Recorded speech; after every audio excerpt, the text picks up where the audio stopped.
Honey.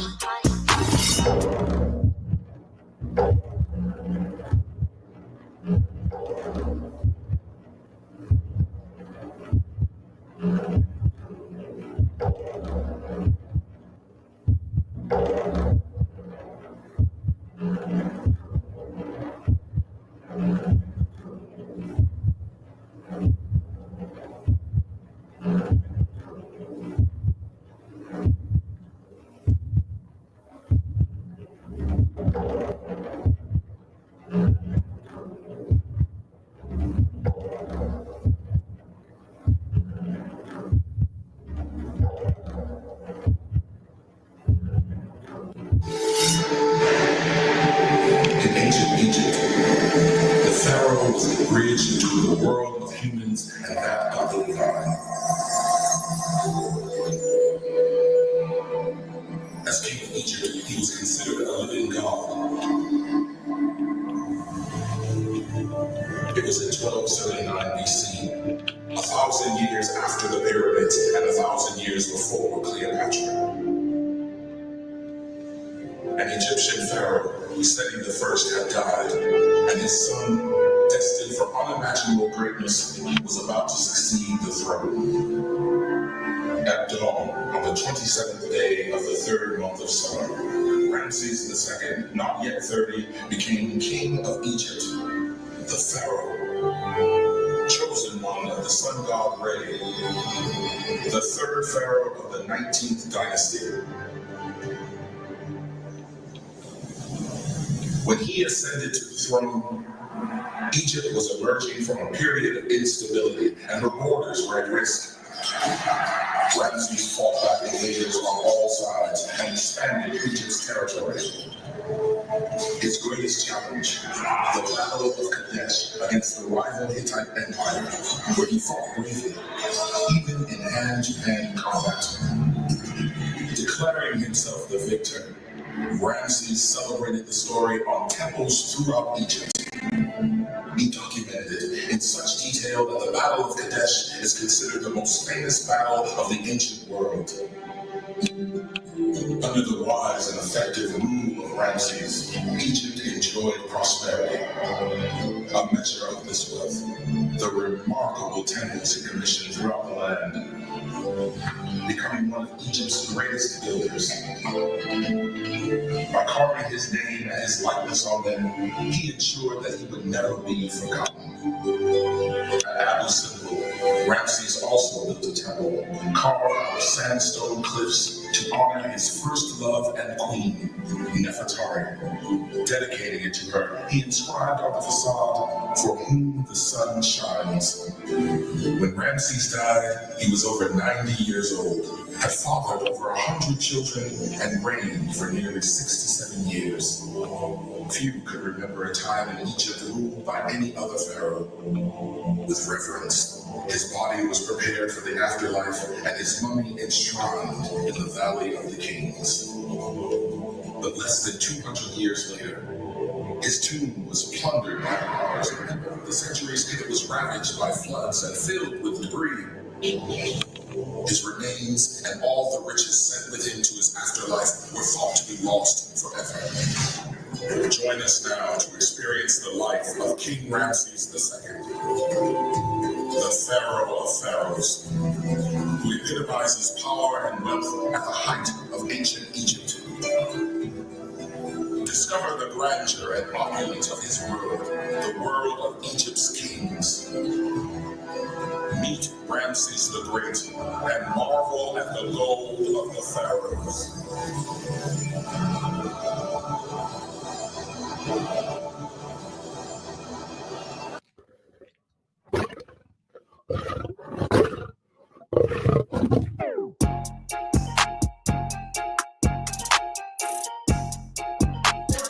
Honey. Honey.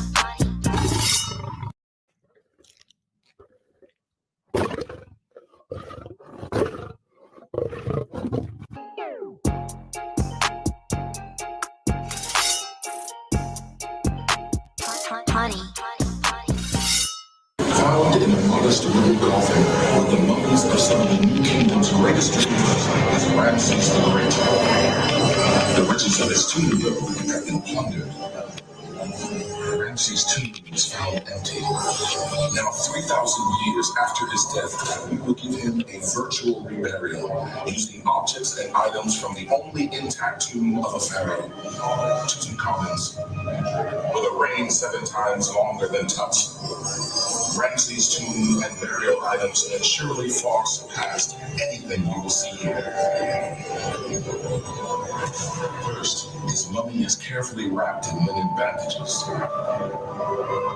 Amulets and gold jewels are placed between the layers of linen wraps, and spells are chanted to activate them. Each item has an ordained divine purpose: eternal life, protection, stability, rejuvenation. They ensure his passage from the dangerous netherworld to the afterlife. Now a god, the king's mummy is adorned with gold, the flesh of the gods. At the burial, a priest performs the opening of the mouth ceremony to allow Ramses to breathe, eat, drink, and speak as he travels to the afterlife. For protection from thieves and underworld demons, and to denote his divine status, his mummy is placed in multiple coffins and shrines.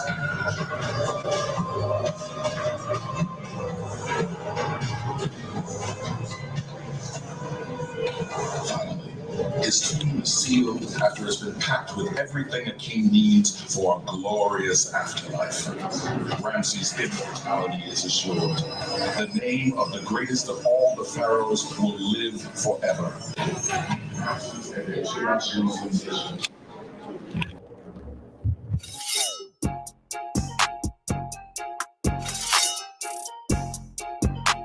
Honey.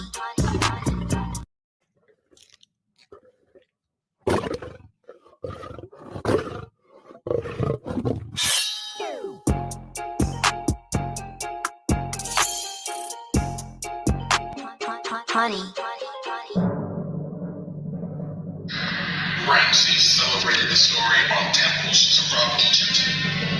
He documented it in such detail that the Battle of Kadesh is considered the most famous battle of the ancient world. Under the wise and effective rule of Ramses, Egypt enjoyed prosperity. A measure of this the remarkable temples he commissioned throughout the land, becoming one of Egypt's greatest builders. By carving his name and his likeness on them, he ensured that he would never be forgotten. He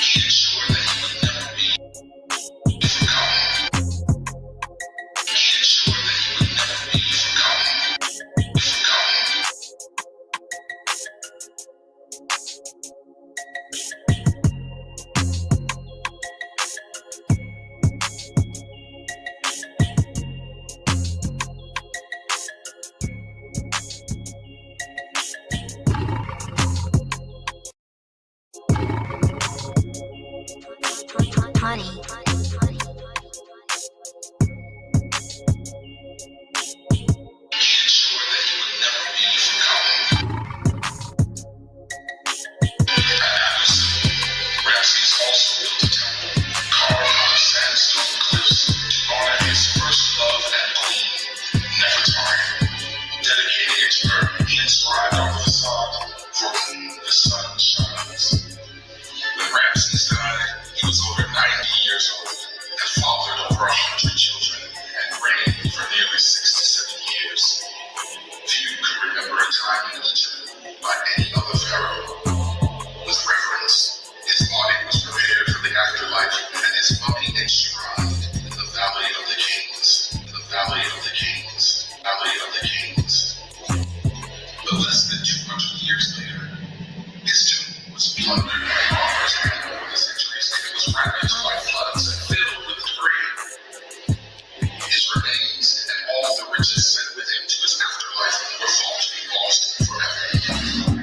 Join us now to experience the life of King Ramses II, the Pharaoh of Pharaohs, who epitomizes power and wealth at the height of ancient Egypt. Discover the grandeur and opulence of his world, the world of Egypt's kings.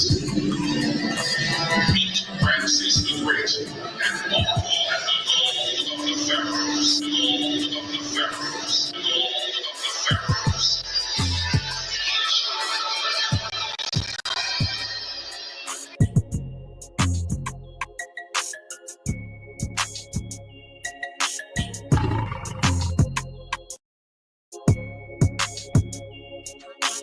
Honey.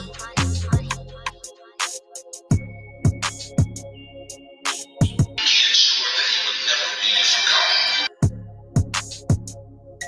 The Pharaoh of Pharaohs.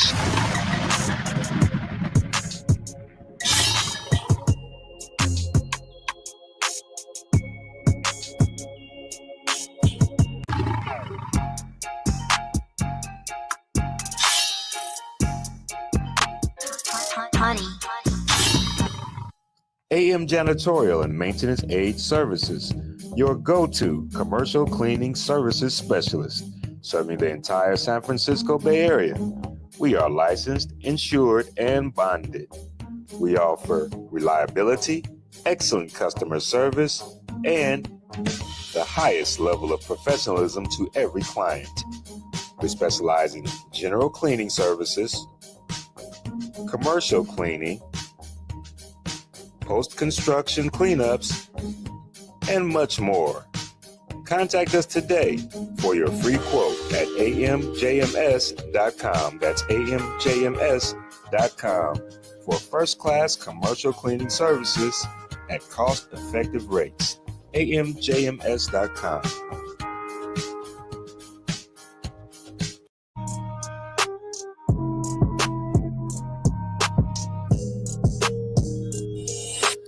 Join us for our next premiere in this ongoing AM Dynasty original series, Ramses.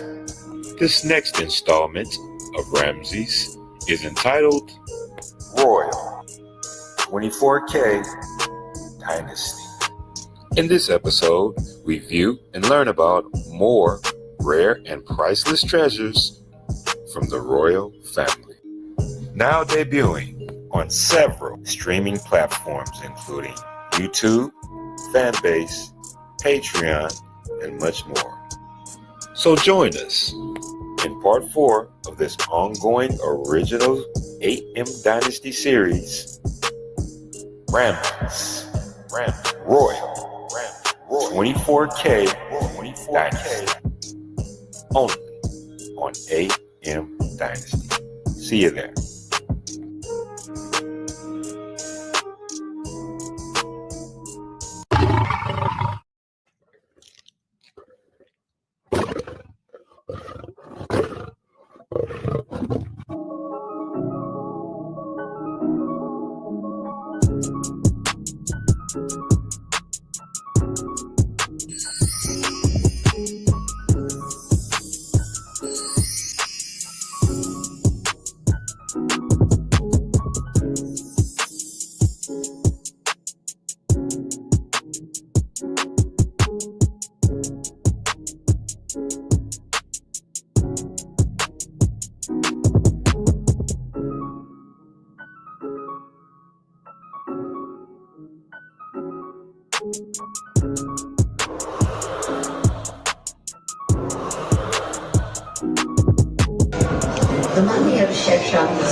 adorned with 7 different bracelets. 2 of them were nearly identical. The only difference is that one represents a stylized right eye and the other a left. Both bracelets were gold and inlaid with carnelian, faience, and lapis lazuli, which gives them that gorgeous blue color reminiscent of the night sky, with gold flecks in it, making you think of the stars.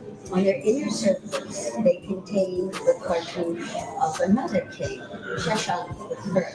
Sheshonq II may have inherited them from him if he was a descendant, which is uncertain. The delicate decorations feature the striking image of the wedged eye.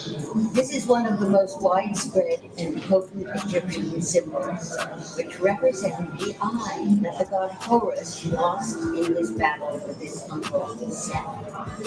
The god Thoth restored the eye, thus representing wholeness and healing. You'll see the eye sits on top of a basket. The basket is the hieroglyphic sign Nef. Nef means Lord or owner, indicating that the wearer of these bracelets possesses the healing and protection of the wedged eye.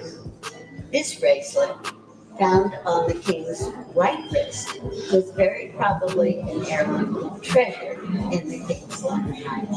The ends of the gold portion going to hold a cylinder seal dating to the reign of Sargon of Akkad, who ruled about 2300 BC. That's some 15 centuries before the time of Sheshonq II. Cylinder seals were rolled over wet clay, much like a decorative rolling pin. They were used to indicate ownership or to make documents legal and final. This seal is carved with mythological imagery. The section you see here shows a bearded figure, a hero combating a lion. This heroic and mortal combat was a common scene in the cave period, where it might represent the ever-present struggle between the forces of nature. The cylinder seal is also of lapis lazuli. These bracelets are evidence of long-distance trade. Gold was plentiful, but acquiring lapis lazuli required a complex trade and foreign exchange network across 3,000 miles. The principal ancient source of this rare stone was the mines in the Dakshan province of Afghanistan, where lapis has been extracted for over 8,000 years. Utilizing intricate trade and barter systems and arduous routes that might take several months to traverse, lapis found its way to Egypt and Mesopotamia.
Stay tuned for the next AM Dynasty broadcast presentation.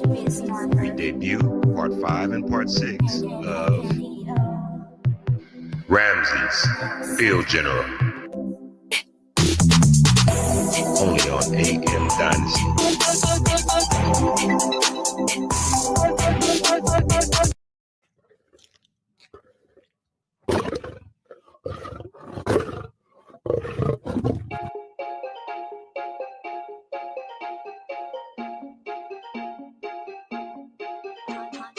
Honey.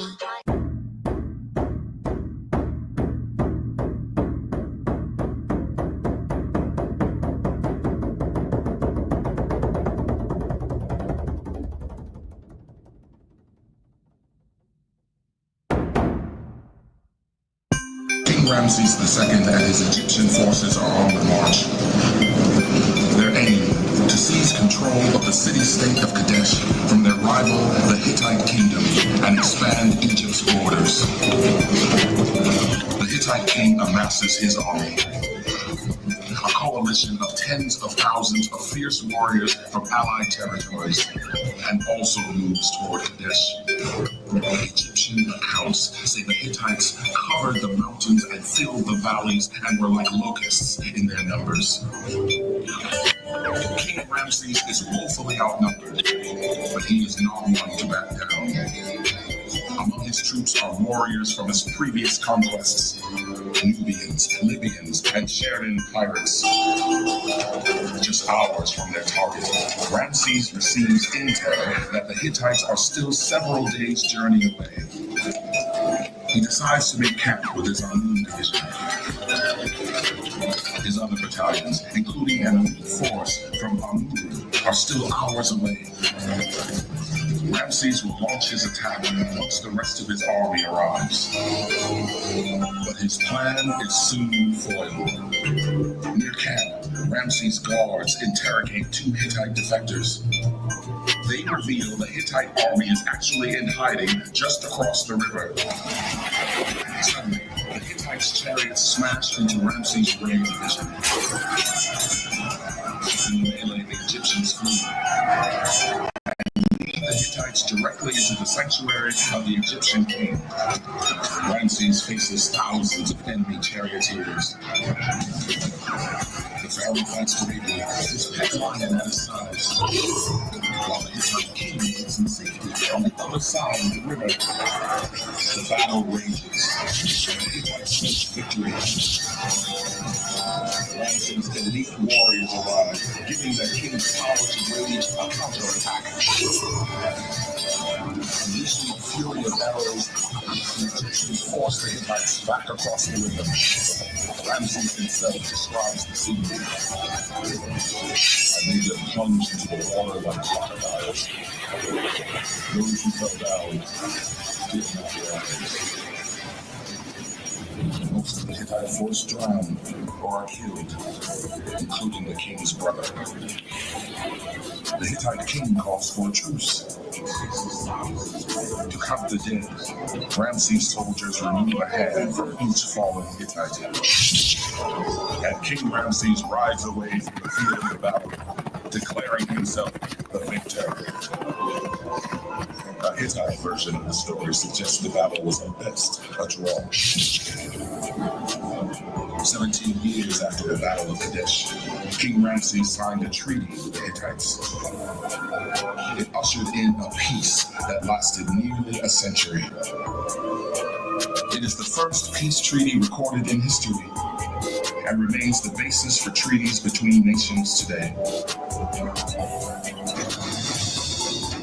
King Ramses believed his victory at Kadesh was the greatest achievement of his reign.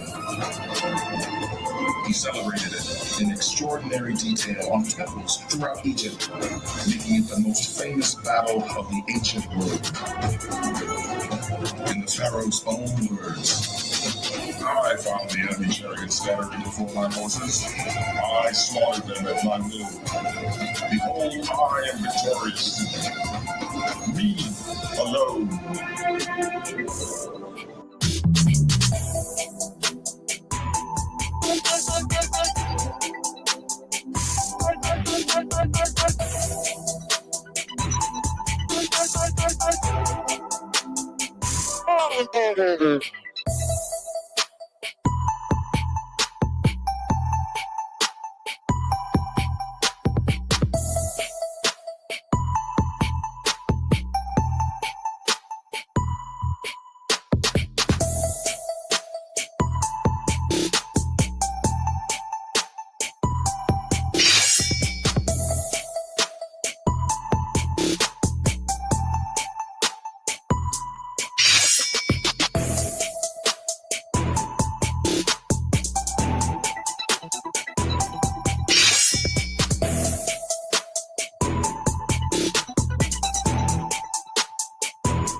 Honey.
Ramses II and his Egyptian forces are on the march. Their aim, to seize control of the city-state of Kadesh from their rival, the Hittite kingdom, and expand Egypt's borders. The Hittite king amasses his army, a coalition of tens of thousands of fierce warriors from allied territories, and also moves toward Kadesh. Egyptian accounts say the Hittites covered the mountains and filled the valleys and were like locusts in their numbers. King Ramses is woefully outnumbered, but he is not one to back down. Among his troops are warriors from his previous conquests, Nubians, Libyans, and Sheridan pirates. Just hours from their target, Ramses receives intel that the Hittites are still several days' journey away. He decides to make camp with his Amun division. His other battalions, including an elite force from Amun, are still hours away. Ramses will launch his attack once the rest of his army arrives. But his plan is soon foiled. Near camp, Ramses' guards interrogate two Hittite defectors. They reveal the Hittite army is actually in hiding just across the river. Suddenly, the Hittites' chariots smash into Ramses' rain division. In the melee, the Egyptians flee and lead the Hittites directly into the sanctuary of the Egyptian king. Ramses faces thousands of enemy charioteers.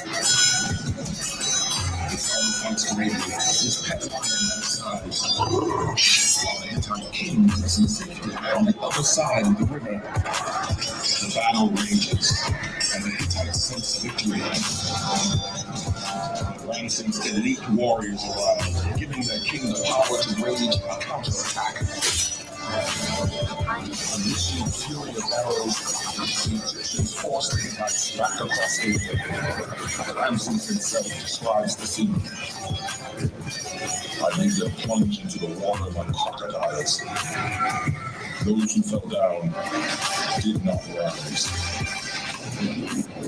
Most of the Hittite force drowned or are killed, including the king's brother.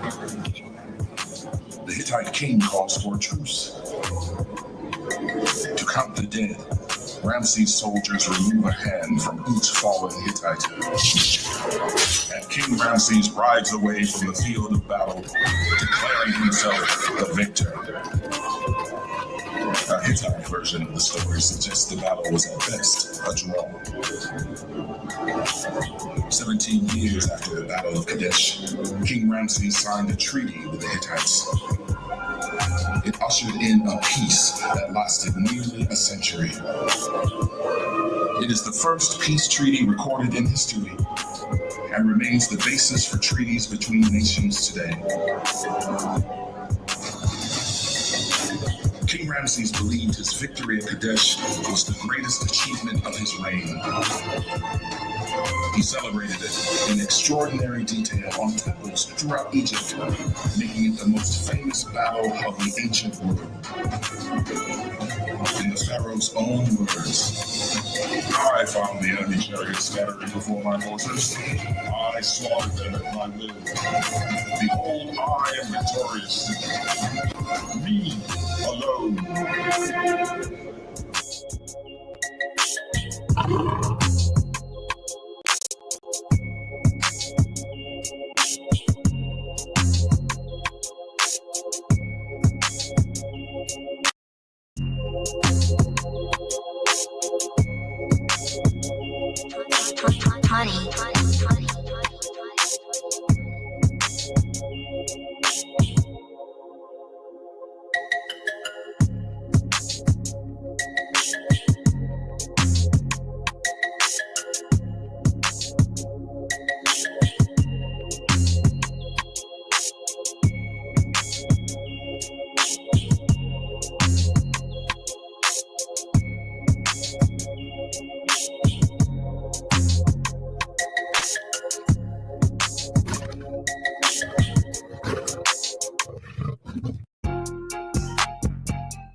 In the 1960s, descended from flooding by the Aswan tribe, Egyptians have literally united. The year of Ramses in America was carved into pieces and relocated to Brighton, Rhode. 10 years later, his mummy traveled to France for an exhibition at the Grand Palais in Paris. The authors of the head of state were lectured and cast his knowledge as monsters of the world.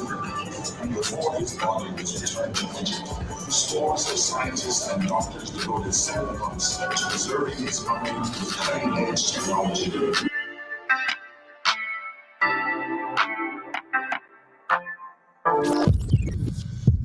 The coffin and canopic coffinettes of Sheshonq Saint.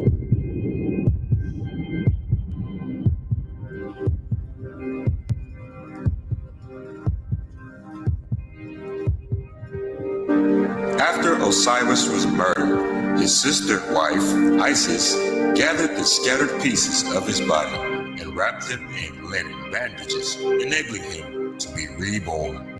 In death, all pharaohs became Osiris. By mummifying their bodies, embalmers and priests ensured their transition from mortal to immortal.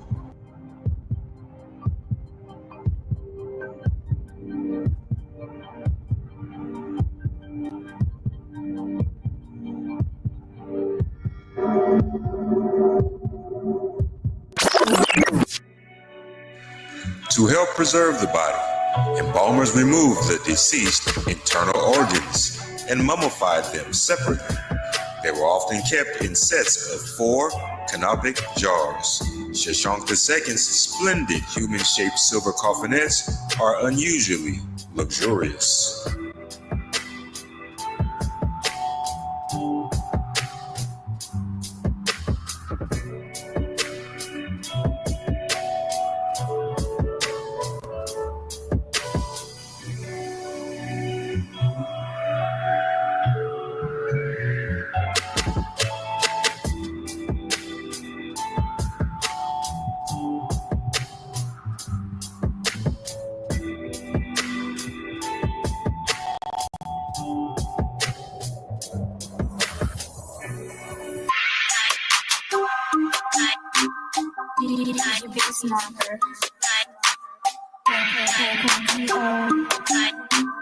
Now sound.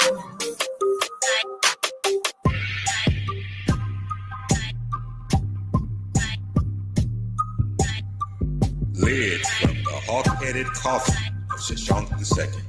Silver, third intermediate period, 22nd dynasty, Egyptian Museum.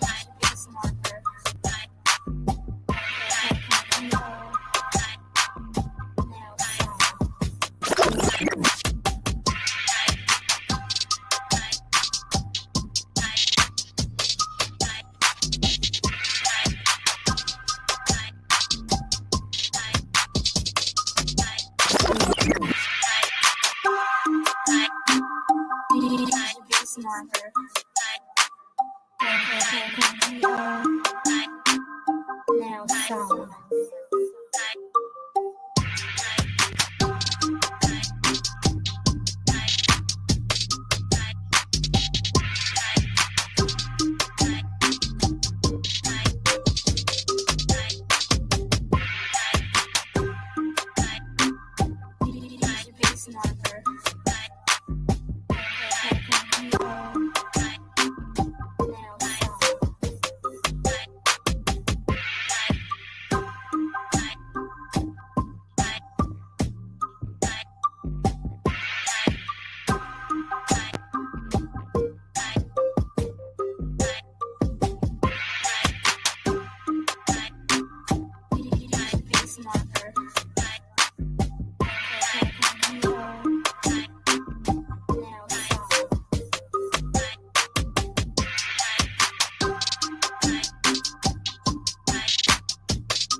Marker. Now sound.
A master of self-promotion, Ramses carved his cartouche everywhere, claiming ownership of buildings and statues regardless of whether he actually built them or not. His name appears on more buildings and monuments than that of any other pharaoh. Upper part of an obelisk inscribed for Ramses II.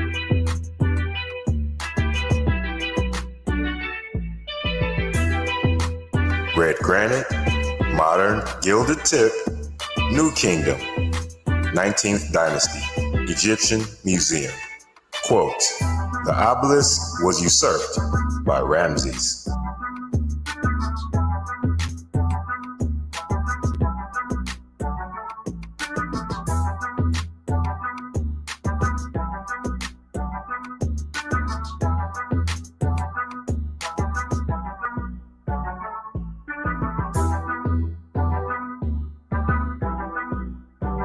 His legacy and reputation inspired 9 future kings of the 20th dynasty to take his name.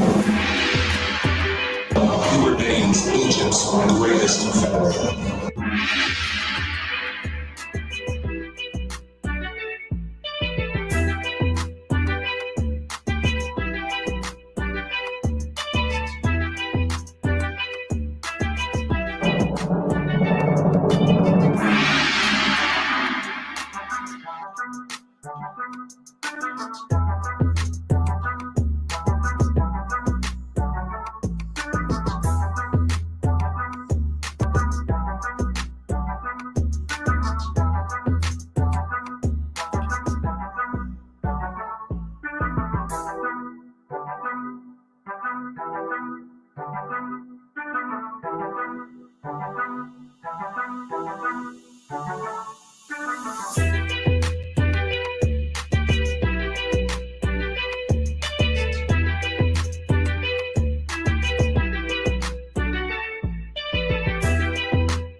Years after his death, Ramses II's monumental legacy lives on.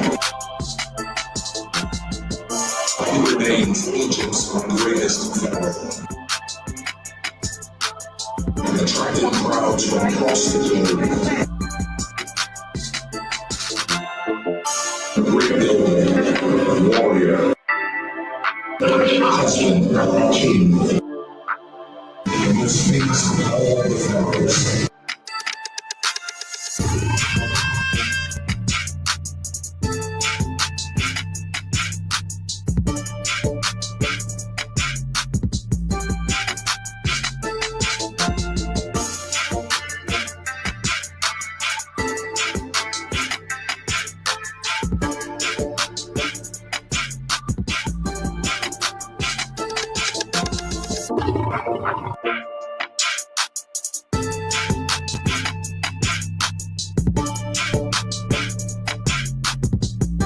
When 19th century travelers and archaeologists visited these temples, they ignited a Western fascination with Egyptian art and culture.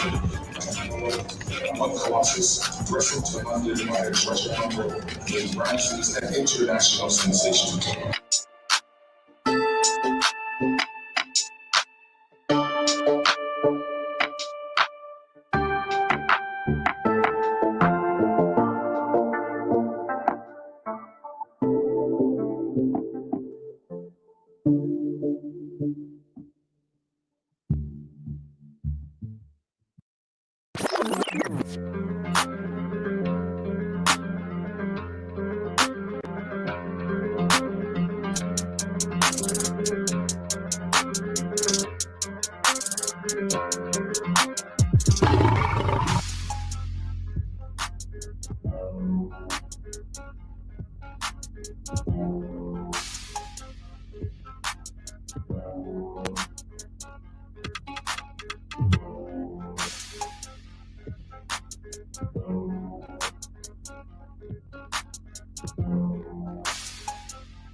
He remains Egypt's greatest pharaoh.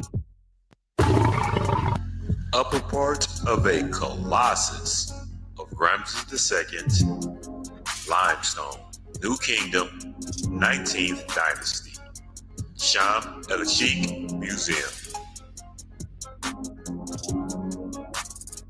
February 2021, in Cairo, he made the spotlight once again. Ramses' journey through the capital to his new home at the National Museum of Egyptian Civilization.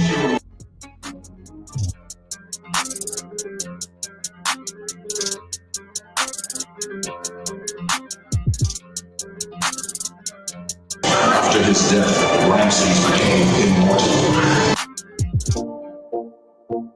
His legacy and reputation inspired 9 future kings from the 20th dynasty to take his name. He remains Egypt's greatest pharaoh.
After his death, Ramses became immortal.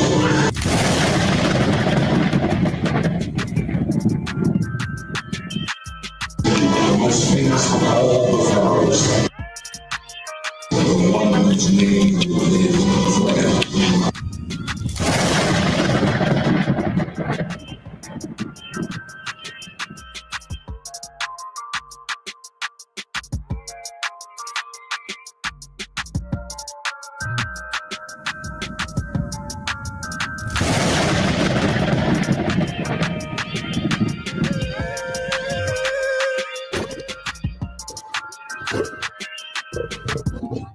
Honey.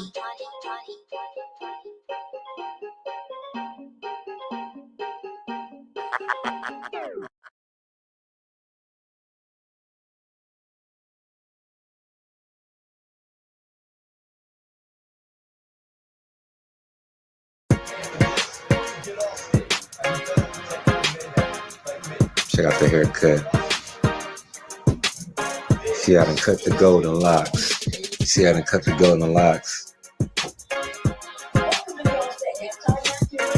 But I remain 24K at all times. You heard?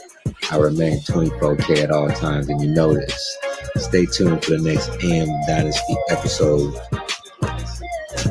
Well, on the next one, we preview us at the King Ramses Art Museum in San Francisco. Whether you're viewing on your viewing platforms, Spotify, Patreon or YouTube, or if you're listening on the audio platforms, Apple Radio, Anchor FM, Spotify, and a multitude of others. AM Dynasty, 24K.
You